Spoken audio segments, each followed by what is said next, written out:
எந்தன் ஜெப வேளை உம்மை தேடி வந்தேன் தேவா, பதில் தாருமே. இப்போது சமாதான ஏஜி சபையின் தலைமை போதகர் பாஸ்டர் ஆர் கிளாரன்ஸ் மருதையா அவர்கள் தேவனுடைய செய்தியை கொண்டு வருவார்கள். கிறிஸ்துவுக்குள் அன்பானவர்களே, இந்த நாளிலேயும் இந்த ஊடகத்தின் மூலமாக உங்களை சந்திப்பதில் மகிழ்ச்சி அடைகிறேன்.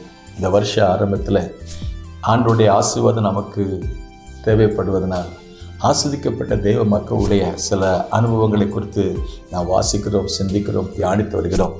கடந்த சில நாட்களாக யாபேசுடைய ஜெபத்தை பற்றி வாசித்து பார்க்கிறோம். இன்றைக்கு 4வது நாளாக யாபேசுடைய ஜெபத்தில் என்ன சொல்லப்பட்டிருந்தால், ஆண்டவரே என்னை ஆசீர்வதியும், என் எல்லையை பெரிதாக்கும், எல்லா நிலைமையிலும் வளர வேண்டும், பெருக வேண்டும் என்பதுதானே தேவனுடைய சித்தம். இந்த நாளிலும் கூட நம்முடைய வாழ்க்கையில, பர்சனல் லைஃப்பில், ஃபேமிலியில், நம்முடைய வேலையில், ஊழியத்தில் ஒரு பெருக்கத்தை ஆண்டவர் இந்த ஆண்டிலே தருவதற்கு கர்த்தர் உதவி செய்வாராக. யாபேஸ் எனப்பட்ட தேவ மனுஷன் ஆண்டவரில் கேட்ட காரியம் என்னவென்றால், ஆண்டவரே என்னை ஆசீர்வதித்தருளும், எல்லையை பெரிதாக்கும், எக்ஸ்டென்ஷன், என் வாழ்க்கையில் நான் வளரணும், பெருகணும். ஆண்டவருடைய சித்தம் அதுவாக இருக்கிறது. ஒரு ஆபிரகாமை கர்த்தர் தேர்ந்தெடுத்தார், ஒரு மனுஷனை தான் தேர்ந்தெடுத்தார்.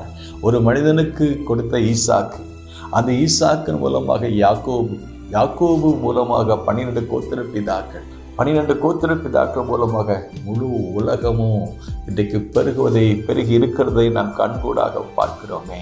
தேவனுக்கு பயந்தவர்களுக்கு, தேவனுக்கு கீழ்ப்படுகிறவர்களுக்கு, தேவனுக்கென்று அர்ப்பணிக்கிறவர்களுக்கு, தேவனுக்கென்று காத்திருக்கிறவர்களுக்கு தேவன் ஆயத்த பண்ண நன்மைகளை கண்கள் கண்டதில்லை, காது கேட்டதில்லை, எந்த மனுஷருடைய இதயத்தில் தோன்றதில்லை. இந்த புதிய வருஷத்தின் ஆரம்ப நாட்களில் நாம் ஆண்டவரிடத்தில் கேட்க வேண்டிய காரியம் என்னவென்றால், ஆண்டவரே என் தனிப்பட்ட வாழ்க்கையில் என் ஜெப எல்லையை கூட்டித்தாங்களேன், என் ஜெப எல்லையை விரிவாக்கிக்கலேன், என் குடும்ப ஜெப எல்லையை விரிவாக்கித்தாங்களேன், என்னுடைய சபையின் ஜெப எல்லையை கொஞ்சம் விரிவாக்கித்தாங்களேன்.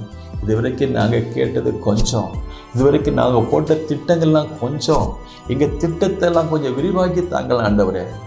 எங்களுடைய பிளான்ஸ், எங்களுடைய பட்ஜெட், எங்களுடைய ப்ராஜெக்ட் எல்லாம் விரிவாகட்டும் ஆண்டவரே. நீங்கள் தான் விரிவாக்குற தெய்வம். நாங்கள் சிறுகணும், நீங்கள் பெருகணும் என்றால் பெருக்கத்தின் தேவன் யாபேஸ் இஸ்ரவேலின் தேவனை நோக்கி என்னை ஆசீர்வதித்தருளும், என் எல்லையை பெரிதாக்கும் ஆண்டவரே. காட்ஸ் பிரசன்ஸ், நீங்கள் இல்லைன்னா நாங்கள் ஒன்றும் இல்லை ஆண்டவரே. எங்களுடைய சிந்தனைகள், வார்த்தைகள், வாழ்க்கை, எங்களுடைய பொருளாதாரம் சில சமயங்களில் கடன் பிரச்சனையில் பாதிக்கப்பட்டிருக்கு. கடன் கடன் கடன் இந்த கடனுக்கு ஒரு முடிவை கத்த கொண்டு வரட்டுமே. இந்த பொருளாதாரத்தில் இருக்கிற தடைகள் மாறுபடி ஜெபம் பண்ணுமே. It's a curse. அந்த பொருளாதார சாபக்கேடுமாறு நீயோ கடன் கொடுப்பாய், கடன் வாங்காதிருப்பாய்னு சொல்லிக்கிற ஆண்டவரை.